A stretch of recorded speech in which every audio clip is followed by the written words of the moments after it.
Bienvenidos, bienvenidas un día más a mi canal. Soy Carlos Lorite y esta es la sección de aprender cine o cine técnico, como lo prefiráis. En el día de hoy vamos a ver la psicología del color. Venga, vamos allá.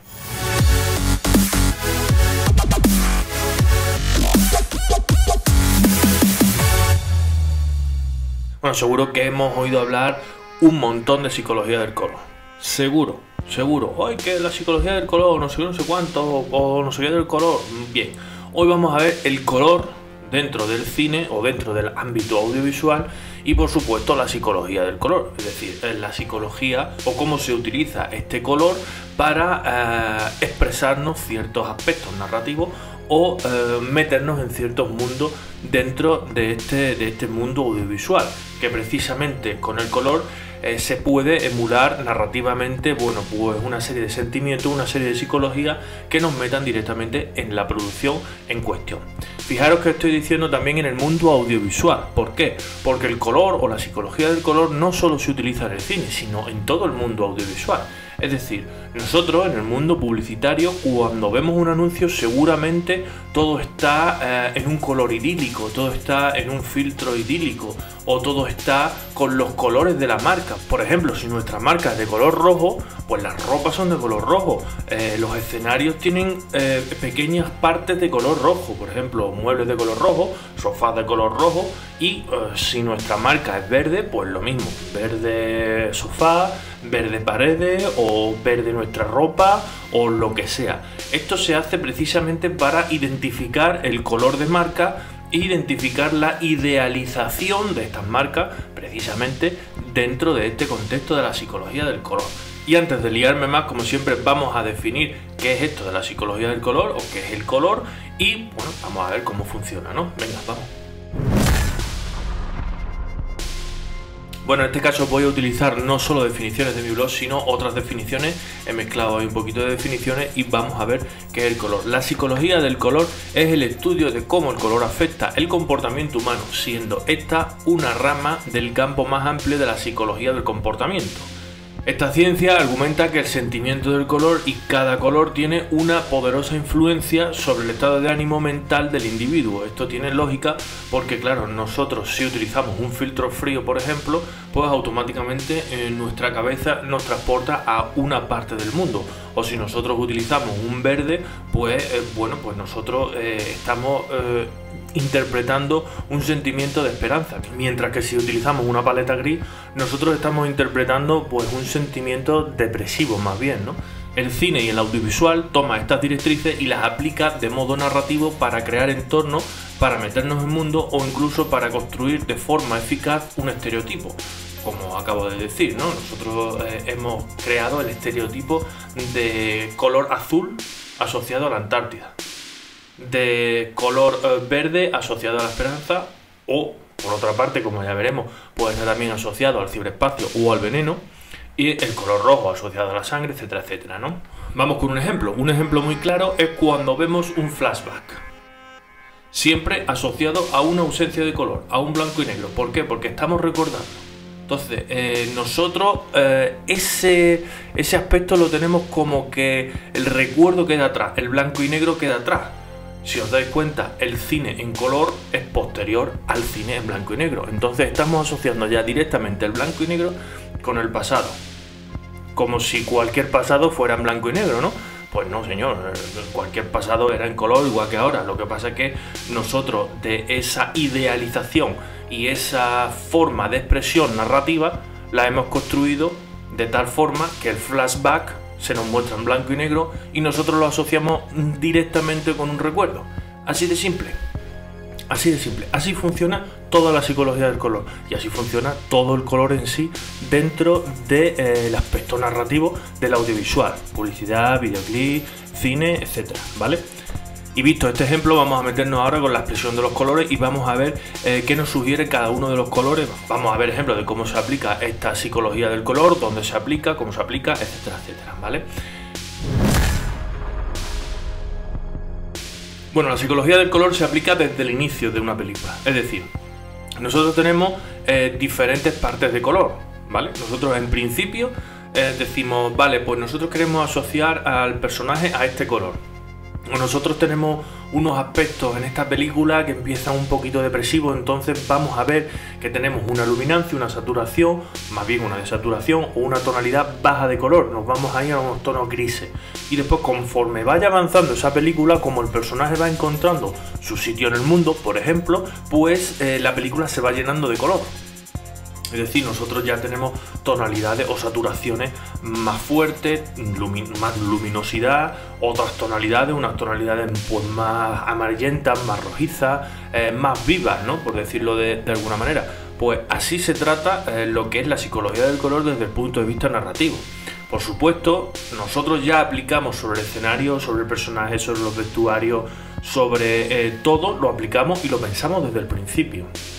Pero hay un punto de inflexión que es cuando nosotros ya hemos hecho el montaje de toda la película, nosotros nos vamos al etalonaje. Y en el etalonaje, o la corrección de color, que ya lo vimos en otro vídeo que os dejo por aquí, pues enfatizamos esa parte de coloración si tenemos que hacerlo según nuestra narrativa. También añadimos unos filtros si tenemos que añadir filtros, ¿vale? Por ejemplo, nosotros vamos a coger el color verde. El color verde y vamos a ver diferentes mundos y diferentes narrativas sobre el color verde. El primero en publicidad es un color muy vivo, muy de naturaleza, muy de primavera, muy de esperanzador. Es decir, el color verde se asocia también a productos alimenticios y a productos de salud, ¿vale? Entre otros, por supuesto. Esto siempre hay excepciones y siempre se pueden ver diferentes modos de ver los colores, ¿no? También en el mundo de Disney, por ejemplo, lo podemos asociar a la toxicidad.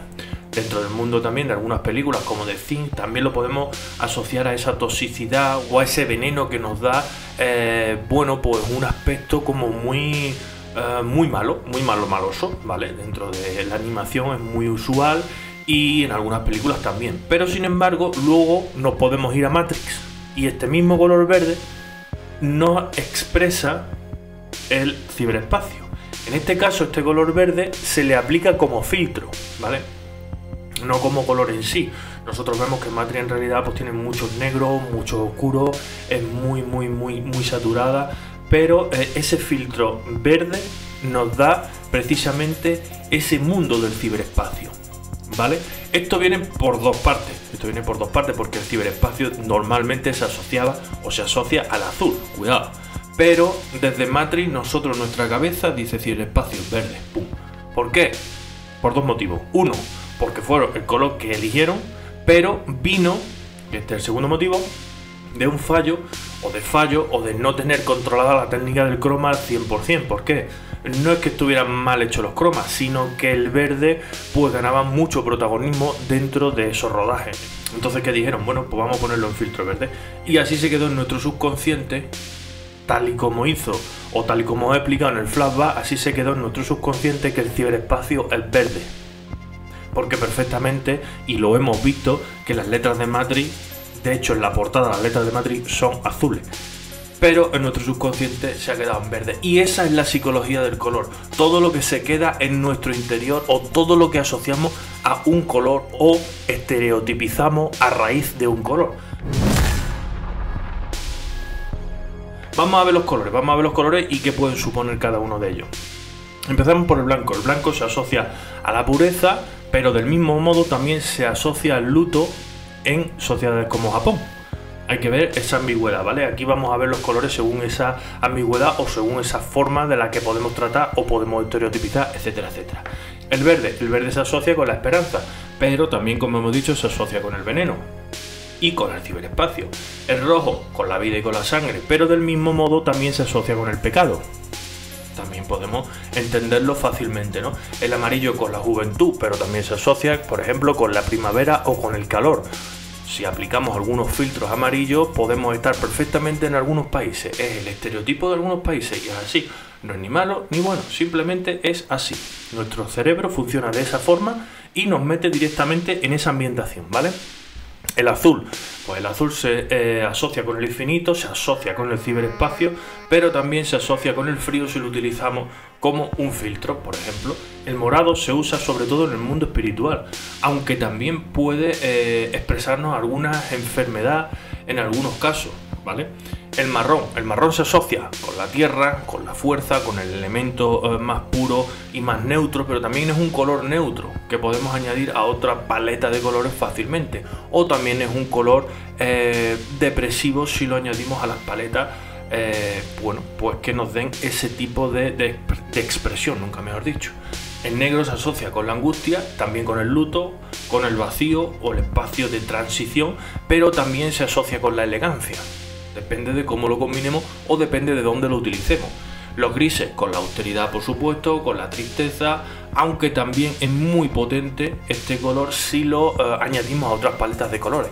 Es decir, si lo añadimos con negro nos va a reforzar ese negro, si lo añadimos con verde puede reforzarnos esa esperanza, o bueno, si lo añadimos con la paleta de color que queramos, podemos construir ese sentimiento en el espectador para precisamente narrar nuestra historia o expresar lo que queremos expresar con videoclip, por ejemplo, o con publicidad, ¿vale? Y antes de pasar al último punto, la evolución narrativa del color, como siempre os digo, si os está gustando, like, suscribiros, campanita, redes sociales, muchas cosas en las redes sociales, y comentadme aquí cuál es vuestro color preferido. ¿O habéis preguntado alguna vez esto de la psicología del color? ¿O habéis preguntado alguna vez por qué el color es narrativo? ¿Habéis entendido la evolución de los colores en las películas? ¿Habéis entendido la paleta de color dentro de las películas?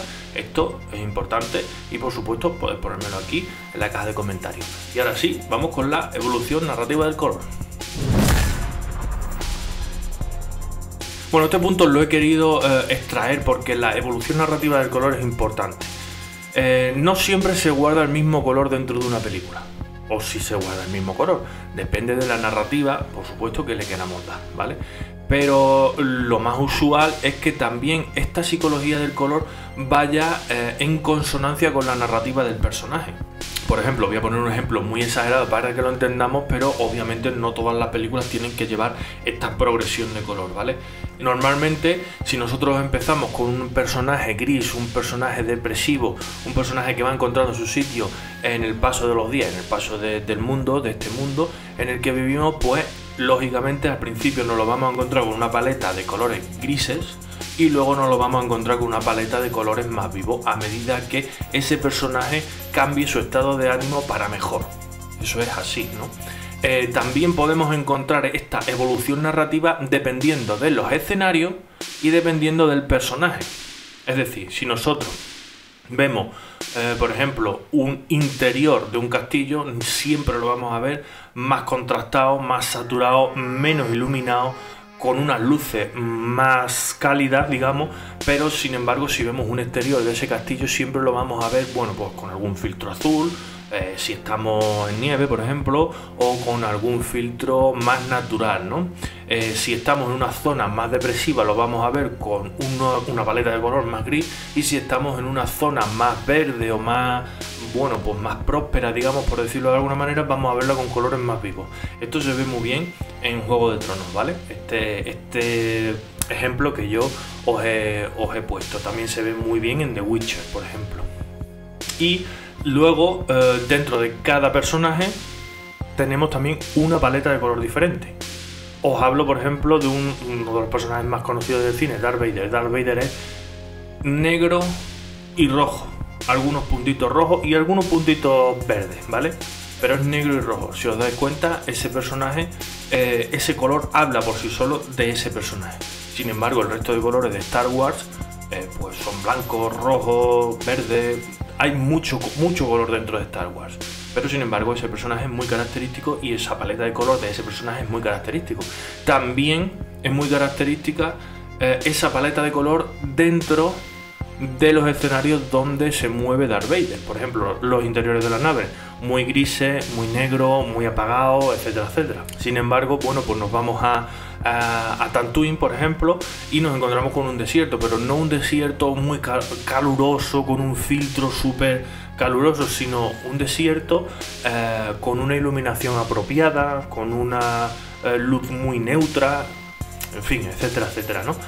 Esta es la progresión, esta es la evolución narrativa y la progresión narrativa. Por supuesto, un último punto fuera del cine, dentro de los videoclips o dentro de la publicidad. La publicidad siempre utiliza colores muy concretos y colores muy bien planteados, nada de saturación, nada de exceso o déficit de luminancia, todo muy correcto, precisamente para expresar o para idealizar una idea, nunca mejor dicho, dentro de el consumo, ¿vale?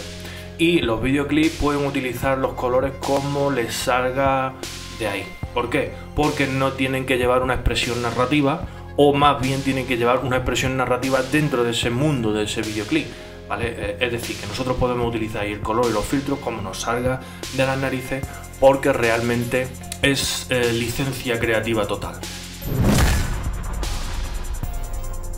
Bueno, como hemos visto, el color nos dice muchísimo dentro de las producciones audiovisuales y nos dice mucho sobre la vida del ser humano en sí. Así que el color es, creo que, un elemento muy importante a tener en cuenta. Y bueno, si eres creativo es un elemento potentísimo de narrativa. Y bueno, y si eres espectador, seguro que ese color y esos aspectos, bueno, pues todo lo que tiene que ver con el color, con la fotografía, con la corrección de color, seguro que te ha metido 100% en una o en muchísimas producciones, que bueno, que es realmente lo que a mí me pasa. Y comentaros antes de cerrar el vídeo que la semana que viene veremos la psicología del color segunda parte. Solo filtros, mundo filtros, solo filtros y en la parte, por supuesto, de corrección de color. Y nada más, hasta aquí el vídeo de hoy. Espero que os haya gustado. Recordad el like, suscribiros, campanita y nos vemos en los siguientes vídeos. Chao.